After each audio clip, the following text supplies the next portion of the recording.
Hello, I'm Joel Blackford with Beth Hesed Sabbath Fellowship. Thank you for joining us. We're virtual only, based out of St. Paul, Minnesota. The phone number works if you'd like to contact us. We do the philosophy of eschatology, what you need to know, your reality, our existence, the thought behind the thought. These are strange times. We're working on Revelation 19, which corresponds to Ezekiel 38:39, and we'll be solving a little piece of Revelation today, just like we always do. I believe it's God and Israel versus Iran in this war that's going on right now. And I have a history with Iran. So down below in the picture here, it's Hamlin University, and I was a foreign student house manager back in 1979.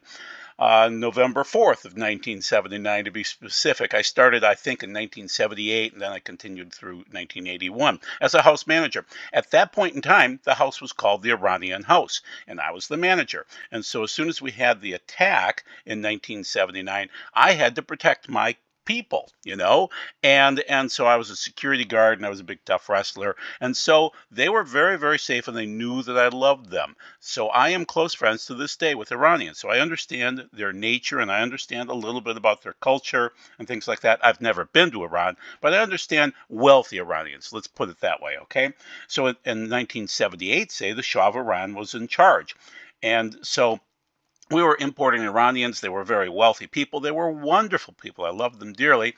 And then Khomeini, the Ayatollah Khomeini, took over in 1979, and it was horrible, a bloodbath.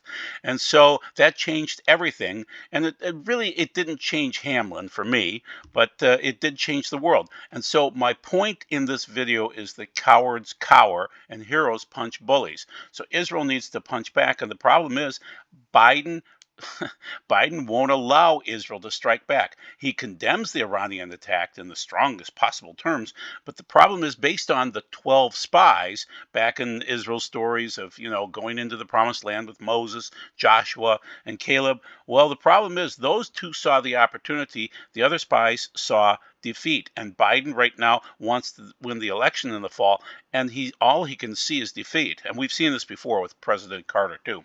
So you know about the war going on. Iran's missiles and the drones attack Israel, sirens in Jerusalem, cities in the Negev, Galilee, West Bank.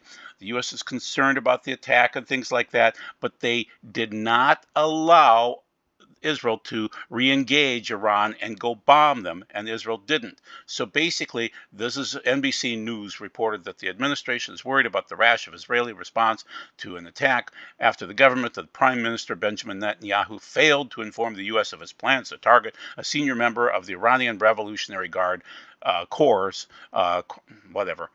in Damascus earlier in the month. Sources told the network that Biden voiced his concern that Netanyahu was trying to drag the U.S. into a larger conflict.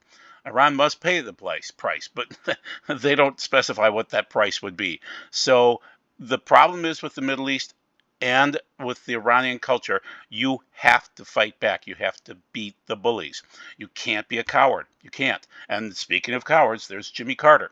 And he was a coward back in 1979. And he was perplexed for 444 days. Then as soon as we got Reagan into office, the hostages were released. It was so horrible back then that the only glimpse of hope that we had was the U.S. hockey team winning the Olympics. And then Carter kept us out of the Summer Olympics. He was such a coward, and he cowered to the Iranians, and he was just so pathetic. And that's not how you win a war. And same with the spies. You win by fighting, okay? And God wants you to fight too, so we'll talk about that. So that was November 4th, 1979. I ran the Iranian house. I had many Iranians as friends. We would play soccer together and would chum around. They're friends to this day, wonderful people. But the problem is there's the wealthy Iranians, my friends, and then there's the poor ones that got into power. And it's kind of like Hitler getting into power too. There's a similarity there. So what we're going to talk about today is the Bible, prophecy, and news. And the news is the war with Israel. But the interesting thing is God's involved in this war too. So don't discount God on this when Israel fights Iran. So that's me. Yes, that's me back in probably 81, maybe 1980. I was a wrestler, and I was a big, tough guy. I went to nationals. I wrestled for Hamlin, and I managed the foreign student house. So nobody was going to mess with my students because I was a protector. I was also, basically a local cop for security guard / cop and things like that. So I was a tough guy. You can tell, I mean, I look fairly tough there. I had hair, that's for sure. So, so basically, where we're going forward with this is I'm arguing that Israel versus Iran, this war is kind of based on Purim, that Purim war that's been going on many, many times. So watch us this Thursday as I get together with Doug Hamp and Scott Harwell, and I'll discuss it even more. But in every generation, there's a Haman, a Hitler, a Khomeini, somebody hoping to eradicate the Jews. And Joshua and Caleb saw that opportunity, and the other 10 spies cowered. You can't cower in the face of this. So, yes, Israel is fighting against Gaza right now, and Netanyahu compares Khomeini to Hitler and things like that, and Hamas is constantly, chiding at Israel. Well, Israel will exist and will continue to exist until Islam will obliterate it. That's what they're battling against, okay? But yet Jews want to live in Israel, and they want to fight because it's their land. And it's always been their land, and God gave it to them. So you have to factor God in on this. So Amir has been out, and he said some great things and some stupid things, and I think we all do that. So this is interesting. This is after the attack, and Amir makes this comment. It is clear this morning that the Iranian attack was coordinated with the American administration. Yes, that's an accurate statement. It was coordinated. It was likely that the Iranians gave a warning that they were going to attack, and the U.S. assured them that it would not allow an Israeli response. The Biden administration, in the most monstrous way, continues to see Iran as an asset with which agreements must be reached. So Amir is correct with that. He has assessed this properly.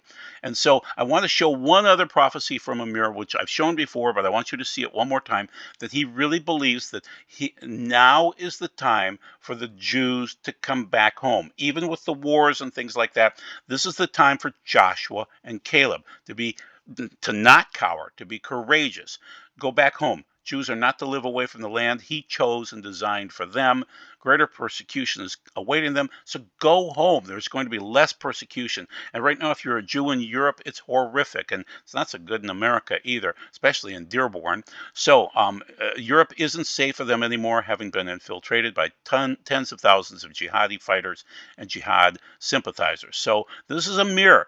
And he is accurate with both of these comments. I disagree with some of his other comments, but in this case, he's correct, and I'm citing them. These are prophetic words, and the problem is with the Middle East, based on what I know of Iranians, if they punch you in the face and okay, so let me describe a typical soccer game. We would have the Saudis and the Iranians, and they maybe would play together against each other. And I was a soccer player too, so I'd get out there and play, and every 5 seconds, somebody would stumble and kick another guy, and then they would go toe to toe millimeters from each other's faces and scream at each other, spit at each other, and then they wouldn't fight any more than that. But that was how you had to do it. You had to stand up and scream in the other guy's face.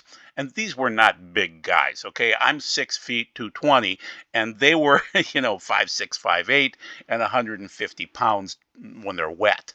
So, it didn't frighten me at all, and I could have broken up the fights. But it was intriguing to watch that. I played a lot of soccer with foreign people, and that was what they did. They would chip and hack and then start a verbal altercation, but they would never follow through with it. But you have to stand up. You have to stand toe to toe. Otherwise, it's the case of humiliation. So throwing a shoe is an insult in the Middle East, or not standing up and defending yourself in some way.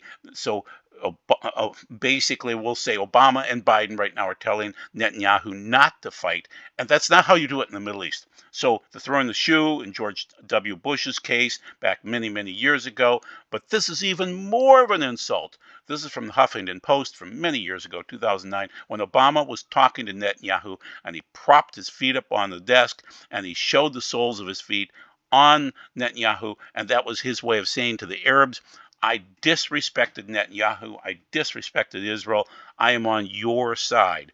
And so Yeah, this is an insult, okay? This is a Middle Eastern insult, and Obama knew what he was doing, and he's Gog of Magog. So we'll talk about that later on. So this is another prophecy that I want you to see one more time in its context. Rabbi Schneider, Kurt Schneider, he said back on June 7th of 2023 that the Book of Esther is occurring again. And basically, I'll describe that Thursday night with Doug and Scott, that it's happening time and time and time again. There's every generation, there's a Haman and there's a Hitler of every generation. And we're going through it right now with Gaza and Iran and things like that. So there's going to be this fight again. It's an end of the world fight, and we'll get to Gog and Magog. But he was right with this, that there was going to be a battle occurring. It would be occurring with Gaza, and he prophesied it. And so the most accurate prophecy of 2023, Discovering the Jewish Jesus with Rabbi Schneider. And so if you want to watch that video, it's rather amazing. It's rather a short video, too. Good guy, great guy. And so we're repeating these Purim wars time and time and time again. Is Gaza Edom? And so there is this phrase from should be Genesis 36. Edom. He is Edom. Esau is Edom, and he will birth Amalek, and he will birth the people that hate the Jews. It's spiritual. There's no physical reason to want that Jewish land, or to want the Jews to be blessed. They are spiritually hating the Jews. It's the Edom Amalek spirit, okay? And so the analysis has Israel weakened Hamas enough to win the war in Gaza. Who knows? Who knows? And what's going to happen up north, with Lebanon and things like that. So there's that horrible spirit. It's Haman. It's Hitler. It's there, and it's spiritual. So this is another friend. I met him many years ago. Itzhak Shapira, great guy. And so he's saying there's a prophetic aspect of the eclipse, that the eclipse was a sign of Ezekiel 38:39, Gog and Magog, Gog Magog. And so he believes that Yemen will ignite Gog at some point in time. So he says that there were 70 rockets that were hit on 4/13 of 24. 70 is Ayin, which is the letter of the Hebrew alphabet. 70 nations. So whenever Jews see 70, Orthodox Jews, they think of Gog Magog. It's just the way it works. And I think the same thing. It's the nations coming against Israel. And he really believes that the solar eclipse was a sign of Ezekiel 38:39 and Gog. Yeah, he's correct. So the Economist, this is the top minds of the world back in 2012, knew that they could get things started with Hamas flying across the border into Israel and fighting back and forth, and then they would keep the rest of the world fighting for the scraps that are left over. They really want World War III, and they were predicting it. This is 2012, people, okay? And so, 40 babies murdered by Hamas, and then Uiguurs and Hamas blitzed and whatever else. So basically, this is peddling death is what the globalists are doing. And so they're always going to come against Israel, but they're going to try to get Israel to fight against Hamas. That's what the globalists want. They're neocons. They want World War III. They make more money off war than off life. So keep that in mind. The Palestinian resistance was fully disciplined and committed to the Islamic values during the operation, and the Palestinian fighters were only targeted the occupation soldiers. This is all a lie. And those who carried weapons against our people. In the meantime, the Palestinian fighters were keen to avoid harming civilians, despite the fact that the resistance does not possess precise weapons. This is all a lie. They went after babies and women and grandmothers. So keep in mind, this is what the globalists want. Keep it in mind. So we will come to Gog Magog at some point in time. I believe it occurs at the end of the 7 years. It will be that nuclear war, but you can't have a nuclear war sooner than that. We can have, not eclipses, but we can have a solar micronova, which is in some ways like having a nuclear war, because that will knock out power in certain regions. Not everywhere, but it'll knock out a lot of power. So I think what you need to look forward to is that this is the start of the Gog Magog war, and it will happen, but probably at the end of the 7 years. So in the meantime, you need to work on you. which is casting all your care upon him, for he careth for you. Be sober, be vigilant, because your adversary, the devil, as a roaring lion, walketh about, seeking whom he may devour. I rarely quote the King James, but I just love the King James in those verses. That's 1 Peter 5, 7 through 8. So keep that in mind, that that's where things are going, and you need to work on you, and you need to realize we're in the birth pangs. Definitely Seal 3 is open. The inflation we're seeing is Seal 3.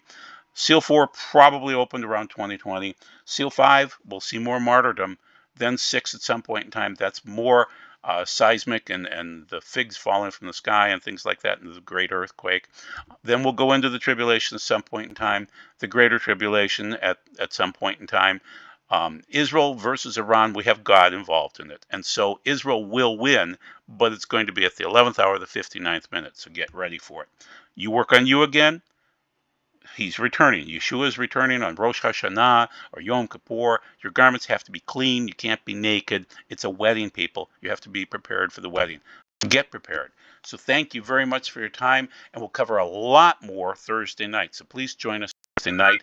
You'll enjoy it. Take care. God bless. Bye-bye.